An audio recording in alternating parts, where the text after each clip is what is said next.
Investigation is whether the president will sit for an interview. And while an interview with the special counsel has been hotly debated, apparently it's now back in play with one big condition. That's based on a new interview with Rudy Giuliani in the Wall Street Journal.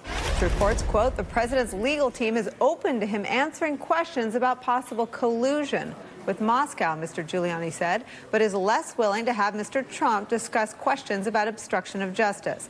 A source close to Donald Trump and Rudy Giuliani told me today, in response to that Wall Street Journal reporting, that an interview with the president will never happen, saying, quote, there will be no interview, ever. Rudy is simply playing to his client. Joining us at the table, Chuck Rosenberg, a former U.S. attorney and former senior FBI official, and Paul Butler, former federal prosecutor, now a Georgetown law professor, both, lucky for us, are MSNBC contributors. What do you make of this idea that Rudy's still dangling the idea of an interview with Mueller in the Wall Street Journal, and people that talk to Donald Trump and Rudy Giuliani all the time say over dead bodies of every lawyer involved? Months and months of listening to Rudy Giuliani, Nicole, get a bit wearying, and I'm not sure why we spend so much time dissecting everything he says, because mostly what he says is nonsense. Look, in the end, if Bob Mueller feels he must talk to the president, and I imagine any good prosecutor would want to, there's another avenue, of course. He can issue a grand jury subpoena. Now, that'll likely be litigated. My guess is that if it is litigated, the special counsel will win, and the president will be compelled to sit for an interview. It's a long path. It might be a bit of a tortured path, but it makes a lot more sense to me than this back and forth with Mr. Giuliani. I've never understood exactly why Bob Mueller needs an interview with the president. Does he need it? Well, look, there's no such thing as too much evidence if you're a prosecutor, right? You always But Trump lies. I mean, even his friends that talk about protecting the president say that the reason he can never do an interview, the reason it will be over the dead bodies of White House counsel Don McGahn and Emmett Flood and Rudy Giuliani, whatever you think of him, he knows Donald Trump, is that he's a pathological liar. Well, believe it or not, lies are helpful to a prosecutor, too. And not, That's true. And not just because you can charge them separately. There's another reason why lies are helpful.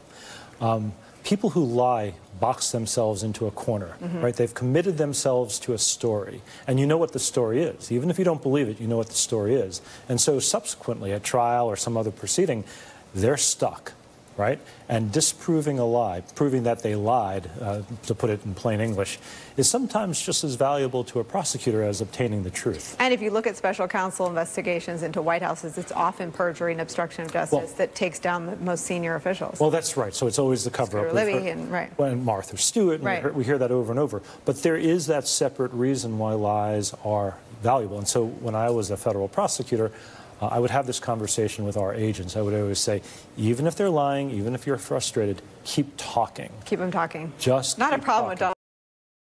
No, it doesn't seem to be an issue. Doesn't seem to be an issue. All right, and breaking in just the last half an hour, the New York Times reporting that two top Trump donors paid Rick Gates, a former deputy campaign chairman for Donald Trump, for inside access to the administration, even as Gates was drawing scrutiny from Robert Mueller. Their financial arrangement, not previously reported before this afternoon, was emblematic of the way a small circle of Mr. Trump's associates at the beginning of his presidency aggressively marketed their administration access to well-paying clients, and sheds light on the activities of Mr. Gates, who has emerged as a key figure in the investigation of the special counsel Robert S. Mueller. One of the reporters with a byline on that story, Ken Vogel, joins us now from the New York Times. So, Ken, it's a fascinating read. It goes deep into some of the big geopolitical cross-currents between the UAE and Qatar, and it goes into one of the sort of layers that the special counsel has peeled off, and that's the practice of selling access to this White House and this president. Can you pull that thread through for us? Yeah, absolutely, Nicole. And one of the things that you just alluded to, that these payments came even as Rick Gates was emerging as a key figure in Mueller's investigation and the investigation of congressional committees looking into connections between Trump and Russia, is notable because in past administrations, as you know, whenever there was someone who was kind of a hanger-on or even an insider who was surrounded by sort of a whiff of scandal, the White House and the administration, the people around the president went to great lengths to keep that person away from the inner circle. And here you have Rick Gates not only continuing to have access, but selling his access to other people who presumably would have their own access here, which raises a second question here about why Elliot Elliot Broidy and Tom Barrack would be paying Rick Gates when they have their own access. Certainly, some of the Trump insiders who we talked to thought that maybe they were trying to buck up Rick Gates to give him some sense that he would have financial stability that could be used to pay for mounting legal bills if he were to be indicted, which he ultimately was, so that he might not feel the same inclination to flip, which, of course, he ultimately did. So a lot of things going on here in this story, but certainly a puzzling relationship between Rick Gates and these two major donors to Trump. I've stacked the table with lawyers to explain some of this to me, but let me pull out a couple of things that strike me as really odd. You talked about a whiff of scandal.